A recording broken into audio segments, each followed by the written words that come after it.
Usapang pag-ibig loyalty card naman po tayo ngayon. At eto guys, nandito ang lola nyo sa Fisher's Mall, Quezon City.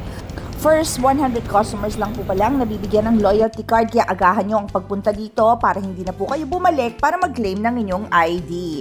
At take note, no red tape, bawal po ang fixer dito. Pasok lang po kayo at pumunta sa information para kumuha ng inyong form at mag-fill up dito sa lamesang ito. Bawal po ang representative dahil kukunan po tayo ng picture mamaya. Kapag representative naman po ang kukuha, kailangan po may letter of authorization or special power of attorney.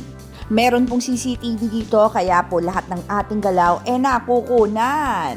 At eto, may nakalagay po ditong QR code at nakasulat po dyan lahat ng nakasulat dito sa kanilang mahiwagang libro ng mga rules and regulation at kung ano-anong anik-anik na meron dito sa pag-ibig.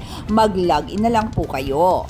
At eto guys, nandito na po ang aking form at naghihintay na sa pila. Nauna na po si manager at kasunod na rin po ako. Done na po ako. Papapicture naman. Ay. Tutorial na ako. May bayad nga po pala ang ID. 125 para sa ID natin. Wala pong GCash at bank transfer dito, kaya magdala po ng cash. Kailangan po cash ang dala ninyo. Magdala na rin po kayo ng birth certificate para kung changes kayo. Pero kung wala, ID pwede na. Pero kailangan syempre personal kasi magpapapicture tayo. Password sa loob.